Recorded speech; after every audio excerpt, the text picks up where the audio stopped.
കേരളം ഭരിക്കുന്നത് കോൺഗ്രസ് സർക്കാരാണ്. കോൺഗ്രസിന്റെ ദേശീയ നേതൃത്വം അദാനിയുടെ കൊള്ളരുതായ്മയ്ക്ക് എതിരാണ്. അതുകൊണ്ട് വികസനത്തിന് കോൺഗ്രസ് എതിരല്ല. പക്ഷേ അതിന്റെ പേരും പറഞ്ഞ് നരേന്ദ്രമോദിയുടെ കൂടെ എടുക്കുന്നത് പോലെ കേറി ഭരിക്കാമെന്ന് കരുതുന്നുണ്ടെങ്കിൽ അത് കേരളത്തിൽ നടക്കില്ല എന്ന് കോൺഗ്രസ് നേതൃത്വം വ്യക്തമാക്കിയിരിക്കുന്നു. അങ്ങനെ വി.ഡി. സതീശൻ സർക്കാർ അത്ര പെട്ടെന്ന് ചൊൽപ്പടിക്ക് നിൽക്കില്ല എന്നുറപ്പായതോടെ വിഴിഞ്ഞം ഓഹരി കൈമാറ്റത്തിൽ സർക്കാരിനുള്ള അപേക്ഷ പുതുക്കിയിരിക്കുകയാണ് അദാനി.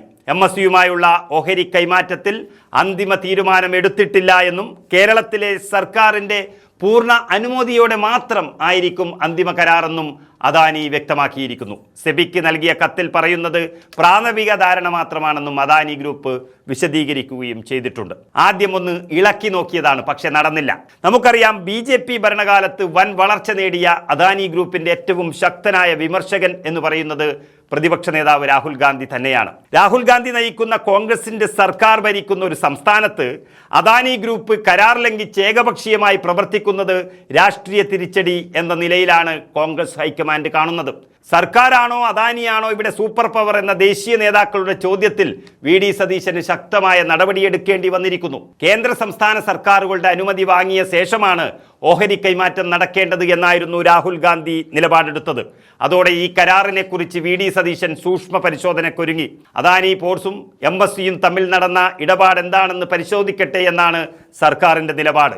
ഓഹരി കൈമാറ്റ വിഷയത്തിൽ സതീശൻ സർക്കാരും കോൺഗ്രസ് ദേശീയ നേതൃത്വവും രണ്ട് തട്ടിലാണ് എന്ന വാർത്തകളൊക്കെ വന്നുകൊണ്ടിരുന്നു. എന്നാൽ കരാർ വ്യവസ്ഥ ലംഘിച്ചുകൊണ്ട് സർക്കാരിനെ അറിയിക്കാതെ MSCക്ക് ഓഹരി കൈമാറിയ അദാനിയുടെ പരിപാടി അവിടെ നിർത്തിക്കൊള്ളണമെന്നും സർക്കാരിനോട് ആലോചിക്കാതെ ഉണ്ടാക്കിയ ഈ കരാർ വലിച്ചെറിയണമെന്നും രാഹുൽ ഗാന്ധി അന്ത്യശാസനം നൽകിയതോടെ, നിർബന്ധം പിടിച്ചതോടെ വി.ഡി. സതീശൻ അത് തന്നെ അദാനിയെ അറിയിച്ചു. അനുവദിക്കില്ലെന്ന് മാത്രമല്ല, കരാർ ലംഘനത്തിൽ ശക്തമായ നടപടി വേണമെന്നാണ് ദേശീയ നേതൃത്വം മുഖ്യമന്ത്രി വി.ഡി. സതീശന് നൽകിയ താക്കീത്.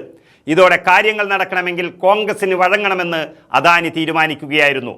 കാരണം കേരളത്തിലെ ഈ പദ്ധതി അദാനിയുടെ കൂടി സ്വപ്ന പദ്ധതിയാണ്. അങ്ങനെ കേന്ദ്രത്തിൽ രാഹുൽ ഗാന്ധിക്കെതിരെ നീങ്ങുന്ന അദാനിയെ കേരളത്തിൽ കോൺഗ്രസ് തളച്ചിട്ടിരിക്കുന്നു.